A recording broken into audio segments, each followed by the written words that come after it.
You still expect, not surely not the same. No, level of I think this is. I think they because they swapped it up a lot, right? This is entirely different from the first game. I think that is really necessary, and I think they have a draft that they are very comfortable with, and that we have seen them execute this before, so they can do it.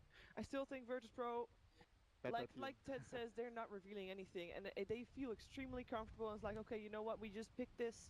Don't reveal anything. We just do well.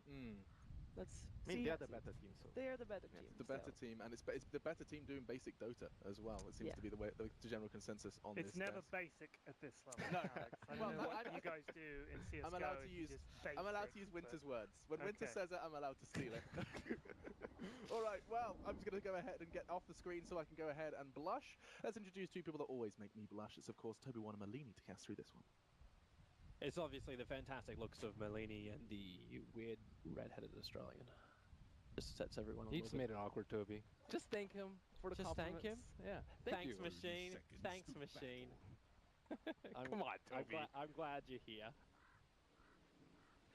All right. My alt key was stuck. I was just pinging you on the map nonstop. yeah.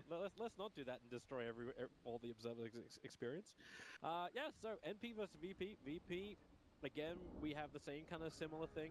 Really, really good laning phase coming out from them. The Templar Assassin being the one to cap off their lineup. Everything looks pretty stable against the VP. I think the bigger problem is giving them Sand King and Ogre again. Those two are just really nasty in their hands because it's like they run around the map a lot, they control their lanes, and they like to stun so they can just constantly kill you over and over again. And like they're just very imposing, I think is the word I would use for VP. But how do you really ban out these heroes against Virtus Pro? Like I was talking to Casper before these games actually started today, and he's just like, yeah, VP's just going to keep doing exactly what they've done before because they know it works. And why are we going to fix what's not actually broken? So we just keep running the same kind of thing. They've got enough diversity where you've always got like these 3 alternate heroes. When something else gets banned out, they just cycle in a new strategy. Deal with the Bat Rider, which they've been banning out instead. Yep, I would say.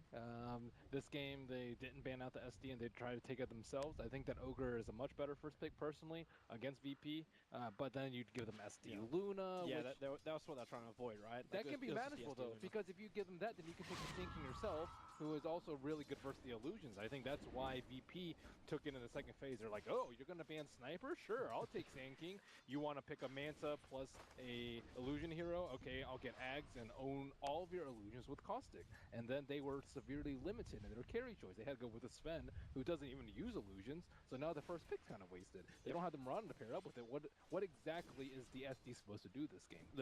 Like right now it looks like 1437 is just tasked with saving any target which is initiated on to then try and counter-initiate. That's all. There's a lot of other heroes that can do that. They can offer you a way better toolkit. Let's say like Dazzle, I would say, would be one of the heroes that I would say fulfills a. But they also at the first phase. Now top lane initiation happens, and because of Shadow Demon in the middle of all this, Savage does actually have that wonderful spirit out. A lot of damage into Ramsey at the same time. The SD, he does eventually fall. He was the one that started everything on. There's a 1-for-1 trade-off, the Luna for the support SD, but first blood did go to the Ogre of all the heroes, and the TPs are coming back already. Yeah. One of the benefits of the Shadow Demon, though, is making the illusions of the Luna, but they can expect the TA and the Sand King to do the majority of their damage, and Luna kind of just sit in the back and reinforce everyone else. It's also one of the benefits of being Luna. She can be a hard carrier, or she can just buff everyone out and stay alive. Do you actually modify your build just because of that, knowing that you're going to get disrupted up? So like less stats or something along those lines? Because you still like want to look towards your Manta and such. You can go HOD, I would say, and stack for the TA. I guess that's one alternative that isn't stats, that helps out your team a lot. But there's not that many other builds that don't involve some sort of move speed or stats. Solo might be in a little bit of trouble. He's up a long way, and Savage does have the Spirit in the Stomp combination, so they start with the Storm Bolt, into then the Stomp, and Solo body blocked up by AUI. Is there going to be enough damage with the catch to get disrupt him up? Savage taking way too much damage from Ramsey. Ramsey will drop down low. AUI cannot get in range in time. And now it's actually NP who are the ones on the retreat, even though Solo is 160 life, which is like 5%, 10% of the Ogre Magi life. He's still up there hitting the Shadow Demon back. Joke's on you, Toby. This is an ogre we're talking about. Yeah, I know. But MP feel like they can kill him, judging by their maneuver. I'm surprised our op just didn't, go somewhere else. He's like, oh, he's not gonna die. We don't even need to bother watching this. Yeah, let's go down to the bot lane instead and watch like MSS versus Pasha. Oh, they have a stomp onto Luna. With the Storm Ball. Yeah. That's it. Mega dead. I actually like this catcher early on too. Coming out from the SD, they're actually amplifying up enough that they can get through heroes like Ogre. Obviously, we just had a whole bunch of denied. Both Lil and Solo denied themselves up. So right now, the neutrals are on the same score as MP. It is important though for MP. Oh, Courier Snipe middle. Going in. Oh, It's been 3 minutes. it's Envy. It's Envy in a nutshell. And is he denying himself up to... That is usually not the choice for people to deny because you give them a little bit of gold, but He 149. Maybe he could have walked for the Ancients. Is that worth it though for him? He's giving away 150 gold. Let's say that would take him like. He took the bottle off, right? Yeah, he did off the chicken. Top lane, initiation, gonna go on AUI, they drag him back, but the stop here again from Savage creates more space. They all look very tired and asleep, but Luna, the catcher, is on him, combining him with the Shadow Poison. Ramsey makes a break for the tree line, and he'll actually go down. Now it's Solo trying to help out. Eternal Envy's rotated up here too. The Virtus Pro, they're outnumbered. Lil needs to help out somehow with the Fade Bolt. It's just not doing enough work. They do kill this Ben, thanks to Lil, but now Envy is on the hunt. It's a double kill for the SD, but it's Lil trapped in the tree line. His TP's coming off cooldown now. There's no mana for a disruption, but he's not going to attempt the TP. Does as much damage as possible and then accepts his fate. That's another benefit of Envy though, dying right when he did. If he dies in neutral, that's be 6-7 more seconds, which I think he would have made the fight on time, and MSS gonna take a spill as every hero has just kind of went to a different lane at this point. Yep. I'm wondering though if it's really worth it for Envy. Like his mid lane wasn't going well. He's 11 CS now. Didn't get any of the kills. They were just supports. But no one's sitting at 28 for 10 on that Templar assassin. Yeah, it is risky for Queen, especially before like let's say 6-7, when I think she really gets strong, and Solo is kind of just making sure she can't Come really back. do anything. And on top of that, the mid tower's almost dead. It's at under 500 HP due to the constant beatdown from the Templar assassin. Yeah, and TA's in a fantastic spot too. Like, yeah, you had the Courier sniped out, so this didn't bring everything back. But now, we've actually got the Courier back up. The bottle's on the way. It looks like that's actually the full Ring of Aquila as well for TA. So while these items being missing is a bit of a pain in the butt, he can always just come back. There's 2 Observer Wards down on top of that tower as well. And Lil, 1437, gonna maybe walk into on top. That was a close encounter, and looks like he will be able to stop the pool from happening. Just messing around with the SD. This is not usually how teams handle this spend too. Oftentimes they ditch AUI safe lane and let him farm with the HOD and stack Ancients and get huge. He takes them out at maybe 8 or 9 minutes, maybe even slightly earlier sometimes if he has free farm.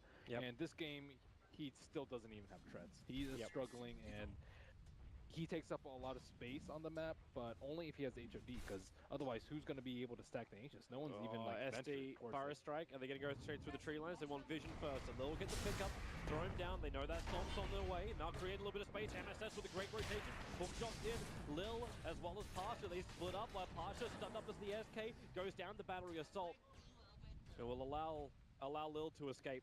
That was a little bit of poor communication by MP. I like how all their cores are TPing in, but they could have gotten a +1 there if Clockwork just stuck on the Rubik. And then because they could have realized that the Sven would have been able to kill the Sand King. But Sand King's one of those heroes that you kind of expect might always be able to survive. He actually does not have any Poisonous Sandstorm this game, so it looked like it was an anti-Rubik thing last game, and maybe an anti-ranged skill build that he did. So I like that he's super flexible with the Sand King build, and he kind of just like has that threat in him, like the supports have to constantly buy sentries and stuff because he did it last.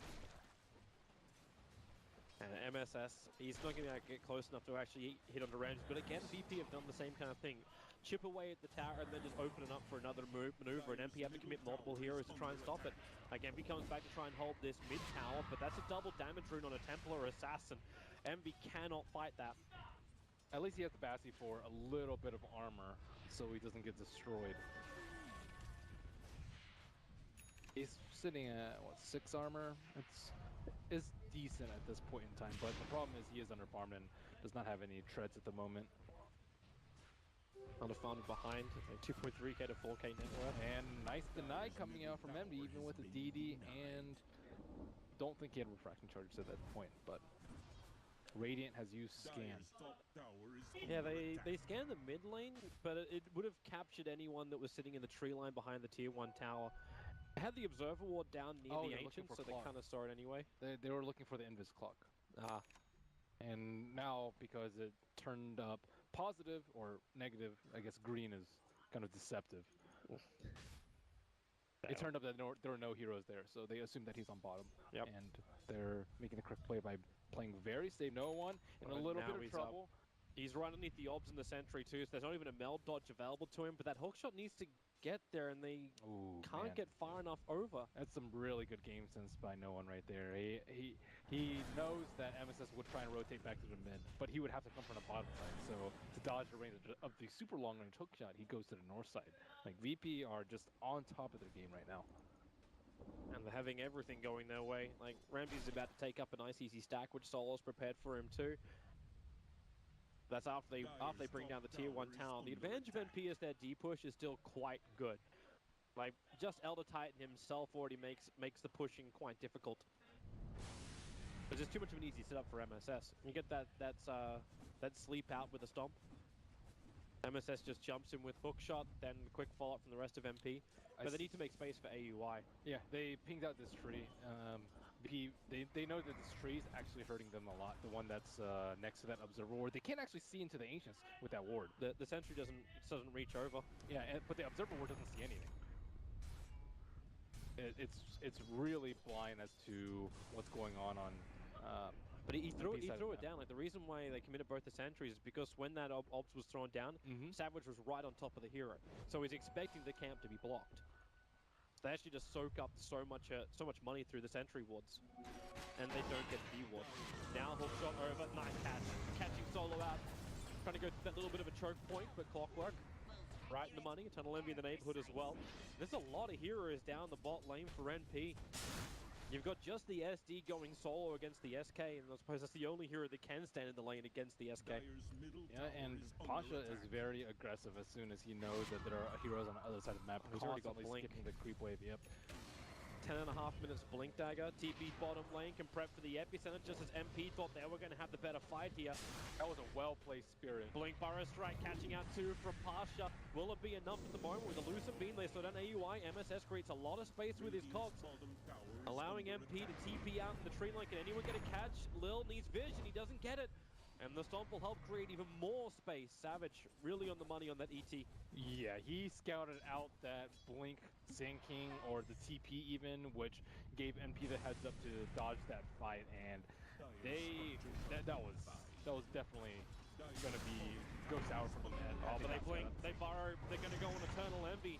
I was thinking about a defensive disruption, but instead it's gonna be the Purge over on the SK. They take away all of his mana. There's Mentory down, AUI being exploded by the TA. They actually managed to avoid the hook shot, and now with the Burrow Strike and the Eclipse sitting around, they're all so low, Lotus Pro. All of them so down. Pasha blinks away. He'll dodge the last attack from the tower. The Spirit's looking for him, but they send up Savage. Pasha's still waiting. Rangers Novi wants to come back. The Spirit's making a re-entry back into Savage. To get the movement speed to get away, and Solo gets Cogburn again. MSS in close, but Solo, now he's so low. 150 on him. They're getting away. Virtus Pro, they are the walking dead at the moment, but the dead are crushing NP.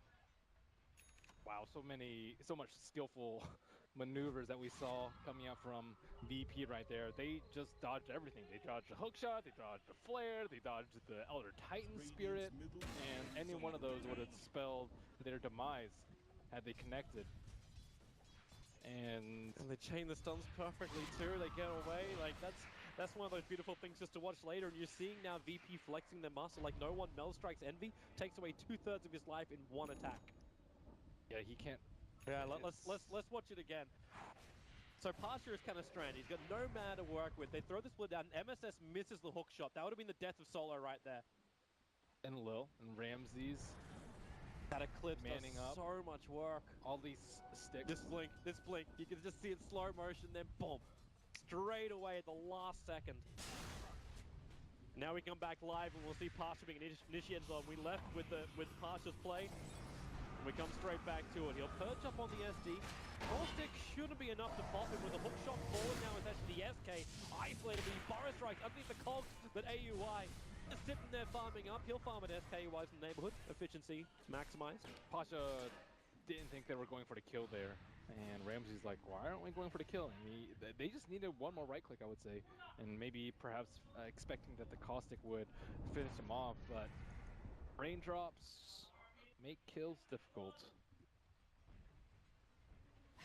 And now, VP, they can start eyeing some more tasty pickoffs with double Blink Dagger. Templar Assassin just 50 gold away. She has it right now.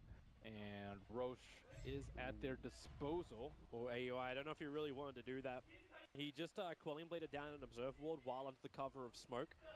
And the pings came out pretty quickly from Virtus Pro. But they lost that vision. Got greedy. Yep. He just wanted it. They're still stacking up the Ancients.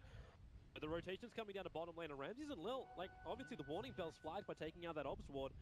Lil and Ramses make a break for the tree line.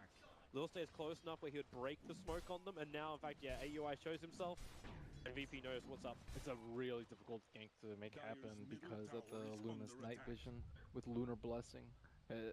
Like, if the smoke pops, they can't see anyone. They have to drop a flare, drop a spirit, and that is more than enough time for VP to escape unless Solo walks right into them. Yeah, there's no for the circle. Look at the stuns down. AUI is even going to commit Godstrike. They want this kill quickly. Solo's still not dead yet. He's walking away. They need more damage. The hook shot, it hits the spirit. Clockwork can't even get close enough, so it's a double kill for Lil. Clock still hasn't managed to catch up to Solo, and now he's isolated. They're TPing back to the tier 2 tower. The cogs will drop down, but MSS is on the run. He's lost the rest of his entire team. But the first the follow-up stun, Lil's got his control of cooldown in 1 second time. And there it is. He gives a double kill to no one. In fact, he ended up taking what? So Rubik got 2, TA got 2, and MP got scored. Maybe even Envy. He's not out of the woods yet. Lil's trying to scat him out. Shadow Poison. Look at his items, though. He's going for the chicken kill, and he knows that it's on his way back. Wait for it. Wait for it. He's gonna kill that very cute dog, and he just sonic waves it. Committal. Blink up, starts his TP. Underneath the tower, Lil doesn't have mana. So no mana for telekinesis, couldn't catch him out anyway. 2 chicken kills, 0 hero kills. Sad life for Envy. He's trying to get them back in the game economically. However, and you can see how far he is behind no one. The net worth, he's almost 3 times as rich. Oh, no one. Nice hook shot. MSS, they needed this with the dust as well. No one finds his way out of the cogs. They need to finish the job, however. They have enough damage. The Templar Assassin will drop. That's big such a great kill. That's the one kill of Eternal Envy, and it's the big one. 660 gold for it. Yeah, and it's on the TA. And TA was just spiraling out of control. And her being like way more farmed than the spend is a... It's really problematic because then the Warcry is just not going to be that effective saving anyone from the Meld Strike. However, with that, Envy can pick up some more items. I'm not really sure what you go for as a Queen of Pain. Normally it's the Orchid if you're ahead, but now there's like a 4-staff on the Sand King, there's a Blink on Rubik's. It's just not that easy for him to actually get picks with. Is it worth him just going for something more like the Aghanim Scepter, like that lane tempo controller? Like go like Ags and Lincolns and then just wait for the late game when maybe you can get a side? He's picking up a Oblivion staff now, so it looks like he's going to lock himself into the Orchid. Yeah, I'm just worried about him dying versus the TA very, very quickly. Oh, it's a good thing to worry about. Pass just slide-style blinks around Savage's Stomp. Queen of Pain, Eternal Envy, still had that haste room bolted up, so he triggers it and walks away. So the maneuver from VP doesn't end with a kill. Does start pushing MP back to their side of the river. So that one kill was like almost a 2,000 gold swing in favor of NP, so something's looking up for them. Maybe if they get a team wipe close to the Roche Pit, which they are defending so heavily, they can equalize this net worth. No one scouting things out for them. Lil smoke behind. Yeah, he's looking to come in close, gets very close to AUI, but loses the vision up the hill. But MP still got a lot of men on the ground around this point, and they're going to find SD sitting in the tree line. Well, that's a wilting rose. And now this opens up VP, where they may feel they got enough confidence to start on Roshan. They still have the issue of ET, Spirit of the Stomp, and ET Split is a real issue. Same with MSS's hookshot and consistent scouting with Rocket. They have observer boards on the east side, though, inside the lane, so that they know that these two heroes are over there. They don't know their exact positioning, however, and they do have to beware of the hookshot. Maybe a hero might stand on the right side to split up. That actually may even... Oh, kill by Radiant. Templar Assassin grabs the Aegis, and instantly no one blinks up looking for the kill. But already MP have fallen back. So lost control of Rose. Ancients kind of slowly going the way of VP's control, wrested from NP's grasp, and I just don't see this Queen of Pain getting back into the game, though. Like, Queen of Pain is just too poor. Like, every time go in a team fight, you just have to be deathly afraid of TA. Just Pasha found him for too. you. Blink is off cooldown at the moment after the epicenter, but Lil holds Queen of Pain in position. He buys as much of the second Oblivion staff as possible, but it's still a dead envy. Yeah, I honestly don't know what to go for. Maybe, any of the items just sound like not that great. I was saying maybe Veil, but the problem is Sven does very little magic damage, and he's kind of like your other magic dealer. But then again, you have the ET, so maybe and then your ult's pure, but you can use the armor from Veil. You can at least see the mindset of envy. Like, by picking up the Orchid, it's saying at least on our smokes, we gank, we move, and we fight. If we get one hero down, we create space instead of just saying, okay, let's just hold on our tier 3 towers and we just push them back with a Sonic Wave, or we push them back with the Spirit. That's the only way they actually hold VP at bay. But the only way they win is by killing VP time and time again on their big calls and playing catch-up. And they need to survive the fights. That is my biggest concern for Envy. Like, he gets Stanking Stun, he dies. He gets Ogre Stun, he dies. He gets TA Mel Strike, and let's say she has crit, she could probably die in one hit. Very close at this point. And I guess they have a Warcry. She needs to make sure that she gets a Warcry buff. Dire has used Scan,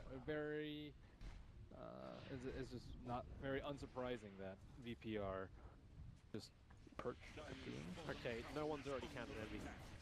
He's completed Amanda style 20 minutes in. Yeah, that's the thing. When you're that far behind as a TA, by the time you get Orchid, they'll have 4 stats, they'll have Yules, they'll have BKBs, Mantas, perhaps even a Lotus Orb. Like, any of these items will just render that Orchid useless, and then 4,000 gold into the Orchid is so much of her net worth right now. Yep. Like, you... And what's Cop offer after that point? Like, you sit there, it's like, well, okay, I Sonic Wave, but even if your timing is wrong, you can hit Refraction of Templar Assassin. She can snipe chickens.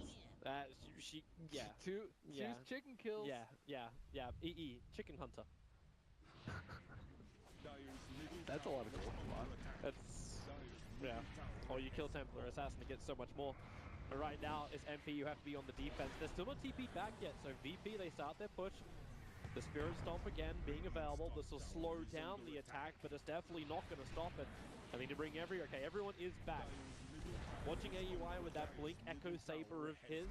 They need to kill Luna, but Luna has a Hurricane Pike, so now anyone that gets 4-staffed can easily be saved by either the Luna or Pasha. And the Spirit Stomp also missed on no one. They can't even catch him. Okay, they jump him. You Stormbolt to start over on the Templar Assassin. Just blinks in. Goes on AUI, Eternal Envy. He's not certain he wants this one. He got the Shadow Strike over on the Templar Assassin. At least there's not that many charges. But then Master! Oh, MSS! He gets disintegrated. The Dimension Disruption too. Is it going to be enough to actually get away? Pasha Envy jumping up for the kill. But the Yule Scepter up with the Eclipse. Ramsey kills up Eternal Envy again. Pasha on a beast of life. Retreats out. The Clockwork fought back, but he also won't find his opening. And VP take the mid-ranks, force buyback, get kills, and lose nothing of value. Did you see that blink dodge by Pasha? That was a melee range Stormbolt. He had very little time to react there. And he baited Envy to blink downhill, and that was his death. But Pasha, that's his second great blink dodge of the game. Well, we get to see him. We'll start making a highlight clip again of all that stuff. And his maneuverability has been absolutely wonderful, but NP also fed the beast. They let Pasha have so much space on that lane. All right, so we're going to get to try out something really cool here. We're actually going to watch what Pasha was doing with this replay. So this is his perspective of that last fight. When he gets Epi, Sand King just owns the clock. But at this point, he got forced that. Forced up down. Okay.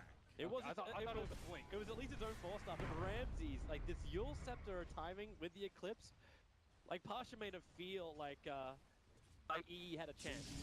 Yeah, if he's just a little bit too underfarmed though. Like if he had a little bit more in, so his right clicks hit just a little bit harder and had a little bit more spell damage from that intelligence, then like maybe he would have gotten that kill. But it's just unfortunate that it's a situation that Quap is in, that she is just really far behind. Like the experience graph is way worse than actually they're both Yeah, the graphs are pretty high up. There's no spinning that to make it sound good for NP. NP have to climb a mountain at the moment. That's pretty much it. Radiant a scan behind them, so VP just making sure there's no shenanigans from NP. Yeah. They do have the Orchid over on EE. So this is one upside. The downside is almost every single hero is a counter to the Orchid already. And the hookshot, which they are kind of heavily relying on. MSS on the south side, maybe looking for a hookshot. Solo is the scout. He doesn't want Solo. He can't kill Solo. No. And they know it. Like the only person they could potentially kill is Lil, but Lil's walking around with a Blink Dagger and a freaking Point Booster. He's almost completed an Aghanim Scepter. I don't think they can kill Lil. I don't think they can kill anyone with it. 2 4 staff. They have the butterfly. They have to try. At least they get like a Luna to fight for their cause. That's one small upside. This is a fight you know you're gonna lose if you hookshot in. Yeah. You know you're probably gonna get team wiped unless. But he's gonna be space creation, right? No. AUI! He goes in with the edge of disruption. It went at the same time it's been initiated. Solo is at least isolated here, but with the force stuff and Burrow striking from Pasha, he caught Savage, he caught Rose, and MP are completely caught. Pasha will come in, but Epicenter, it still wasn't even used, but no one does so much damage. The butterfly, AUI can't even hit him right now. No one is untouchable. And you got MSS trapped on the front lines. 5x are coming in from MP, but this feels like desperation. MP blinks forward, no one waits, and then 2 hits down the SD, moves on to Envy. It's a rampage, and it really is the game. AUI is stranded between everything. The only upside is the fact there's only a Luna and a TA. The downside is the Luna and the TA. They're still alive for Virtus Pro. So AUI tries to be a man, but it's just not manly enough. Too many rampages, and MP will lose their first game to Virtus Pro 2-0 in an insanely convincing fashion. So we got 5 rampages by the same person